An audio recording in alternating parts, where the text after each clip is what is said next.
Subscribe to Mufti Tariq Online and press the bell icon for more videos. السلام علیکم ورحمۃ اللہ۔ ذوالقرنین حیدر حافظ آباد سے یہ بھی سوال کرتے ہیں کہ رمضان المبارک میں پڑھا جانے والا قرآن پاک کتنے لوگوں کو بخش سکتے ہیں؟ برائے مہربانی اس حوالے سے رہنمائی کر دیجیے۔ اسی سے ملتا جلتا ایک اور سوال بھی ہے۔ مریم غفار راولپنڈی سے یہ بہن سوال کرتی ہیں کہ مجھے ایصال ثواب کا طریقہ بتا دیں۔ ابھی حال ہی میں میرے والدین کا انتقال ہوا ہے، مگر مجھے معلوم نہیں کہ ایصال ثواب کیسے کرتے ہیں، اس لیے اس کا طریقہ مجھے بتا دیں، اور ساتھ میں یہ بھی بتا دیں کہ اگر نوافل نماز کی نیت تو اللہ کی کر کے پڑھیں، اور ساتھ میں یہ بھی بتا دیں کہ اگر نوافل نماز کی نیت تو اللہ کی کر کے پڑھیں، اور پھر اس کے بعد کیا ان نوافل کا ثواب اپنے والدین کی روح کو پہنچایا جا سکتا ہے یا نہیں؟ رہنمائی کر دیں۔ انتہائی اہم سوالات پوچھے گئے ہیں۔ دیکھیں، جو پہلا سوال ہے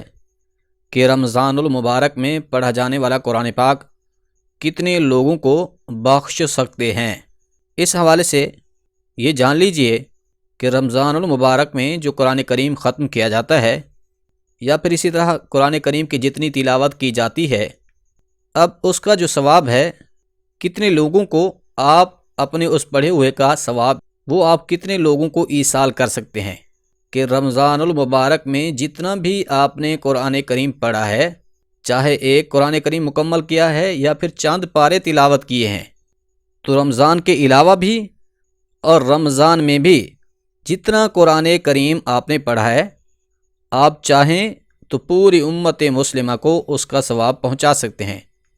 اس میں کوئی دقت اور حرج بالکل بھی نہیں ہے۔ اس حوالے سے بعض لوگوں کا یہ خیال ہوتا ہے کہ شاید اس ثواب کو ہم مخصوص لوگوں تک ہی پہنچا سکتے ہیں، یعنی کہ یہ میں نے اپنے دادا کے لیے پڑھا ہے، یہ اپنے نانا کے لیے پڑھا ہے، یہ اپنی والدہ کے لیے پڑھا ہے، یا والد کے لیے پڑھا ہے، وغیرہ وغیرہ۔ تو یاد رکھیے، یہ خیال ہرگز ٹھیک نہیں ہے، بلکہ اگر آپ نے پہلے نیت کر لی تھی تب بھی ٹھیک ہے۔ اسی طرح اگر آپ نے پہلے نیت نہیں کی تھی، اب پڑھنے کے بعد نیت کر رہے ہیں کہ اس کا ثواب میں حضور نبی رحمت صلی اللہ علیہ وآلہ وسلم کی خدمت اقدس میں بطور نذرانہ پیش کرتا ہوں، اور حضور نبی رحمت صلی اللہ علیہ وآلہ وسلم کے صدقہ سے حضور کی تمام امت کے افراد جو اس دنیا سے چلے گئے ہیں، ان کی روحوں کو ایصال کرتا ہوں یا کرتی ہوں، یا پھر اسی طرح اپنے کسی بھی رشتہ دار یا عزیز و اقارب کو ایصال ثواب کرنا چاہتے ہیں تو کر سکتے ہیں، یعنی کہ جتنے لوگوں کو مرضی بخشنا چاہیں بخش سکتے ہیں۔ اس میں کوئی تخصیص یا حرج نہیں ہے کہ آپ اپنے مخصوص افراد کو یہ ایصال کر سکتے ہیں، اس سے زیادہ نہیں، بلکہ اللہ کی بارگاہ سے قوی امید ہے کہ اللہ کریم سب کو برابر برابر ثواب عطا فرمائے گا، اور اس کے ساتھ ساتھ آپ کو بھی ثواب ملے گا۔ یہ نہیں ہے کہ اگر آپ نے ایصال کر دیا ہے، آپ نے دوسرے لوگوں کو اس کا ثواب بخش دیا ہے، تو اب آپ کے ثواب میں کمی آ جائے گی۔ نہیں بھائی، ایسا نہیں ہے، بلکہ آپ کو بھی پورا پورا ثواب ملے گا، اور حضور نبی رحمت صلی اللہ علیہ وآلہ وسلم کی امت کے وہ افراد جو اس دنیا سے چلے گئے ہیں، ان کو بھی اللہ کریم اپنی شایع نشان برابر ثواب عطا فرمائے گا۔ لہٰذا رمضان میں ہو یا پھر رمضان کے علاوہ دوسرے دنوں میں پڑھا ہوا قرآن ہو، تو اس کا ثواب آپ تمام مسلمانوں کی روحوں کو بخش سکتے ہیں،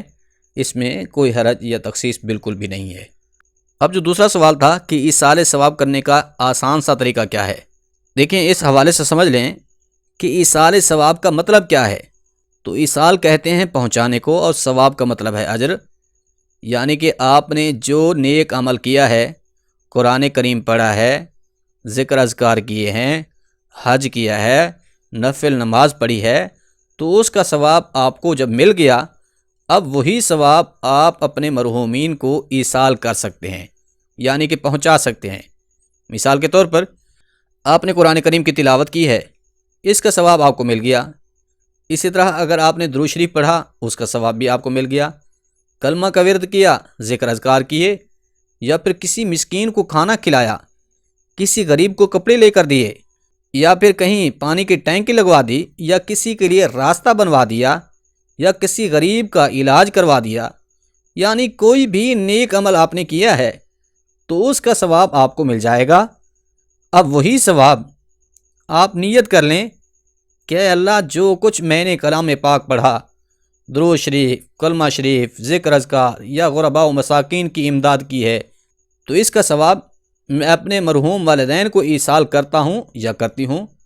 تو اس ثواب کا بدلہ اللہ کریم انہیں اپنے کرم کے طفیل عطا فرما دے گا۔ اسی طرح اگر کوئی چیز صدقہ کی ہے تو اس وقت بھی یہی نیت کر سکتے ہیں کہ اس صدقہ کا ثواب میں اپنے مرحوم والدین، عزیز و اقارب اور حضور نبی رحمت صلی اللہ علیہ وآلہ وسلم کی امت کے جتنے افراد اس دنیا سے چلے گئے ہیں تمام کی روحوں کو بخشتا ہوں یا بخشتی ہوں۔ تو بس آپ کے لیے ان نیکیوں کا ثواب ایصال کرنے کے لیے نیت کر لینا ہی کافی ہے۔ اب ایصال ثواب اس سے کوئی الگ یا مشکل طریقہ نہیں ہے، بلکہ جو بھی آپ نیک عمل کریں گے اس کا ثواب جب آپ کو مل جائے گا، اب وہی ثواب آپ اپنے مرحومین کو پہنچا سکتے ہیں۔ اب رہی یہ بات کہ نفل نماز کا ثواب اپنے مرحومین کو بخش سکتے ہیں یا نہیں، تو یاد رکھیے جو بھی نفل عبادات ہیں، نفل نماز ہے، نفلی روزہ ہے، یا پھر نفلی حج و عمرہ وغیرہ، یعنی جو آپ پر حج فرض تھا وہ تو آپ نے ادا کر لیا،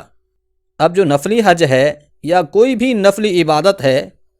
تو اس کا ثواب بھی آپ اپنے مرحومین کو ایصال کر سکتے ہیں، اس میں کوئی حرج نہیں ہے، ایسا کرنا بالکل جائز ہے، اور اس ثواب کا بدلہ انہیں اللہ کریم عطا بھی فرماتا ہے۔ اور یہ بھی یاد رہے کہ یہ ثواب جتنا آپ کو ملے گا اتنا ہی ان مرحومین تک بھی پہنچے گا، یعنی کہ اگر آپ ایصال کرتے ہیں تو پھر ایسا نہیں ہے کہ وہ ثواب آپ کو نہیں ملے گا یا پھر آپ کے ثواب میں کوئی کمی واقع ہوگی، ایسا نہیں، بلکہ آپ کو بھی وہ ثواب ملے گا اور آپ کے مرحومین، والدین یا عزیز و اقارب جن کو آپ نے ایصال کیا ہے، اللہ کریم اس ثواب کا بدلہ انہیں بھی عطا فرمائے گا۔ اس لیے جب بھی آپ کوئی نیک عمل کریں تو اس کا ثواب اپنے مرحومین کو ضرور ایصال کریں تاکہ آپ بھی اس ثواب سے مستفید ہوں اور آپ کے مرحومین کو بھی اللہ کریم اپنی رحمتوں سے وافر حصہ عطا فرمائیں۔ تو سامعین مکرم، یہ چند ایک سوالات تھے ایصال ثواب کے حوالہ سے۔ ایک تو یہ تھا کہ رمضان میں پڑھا ہوا قرآن کتنے لوگوں کو بخش سکتے ہیں، دوسرا یہ کہ ایصال ثواب کا طریقہ کیا ہے، تیسرا یہ کہ کیا نوافل کا ثواب بھی ایصال کر سکتے ہیں۔ تو ان تینوں سوالات کے جوابات آپ کے گوش گزار کیے ہیں، امید ہے بات سمجھ آ گئی ہوگی۔ اللہ کریم عمل کرنے کی توفیق بخشے، آمین۔ اگر ہماری یہ ویڈیو آپ کو پسند آئی ہے تو ہمارے چینل کو سبسکرائب کیجئے اور لائک بھی کریں اور اپنے دوستوں کے ساتھ شیئر کریں۔ مفتی طارق آن لائن۔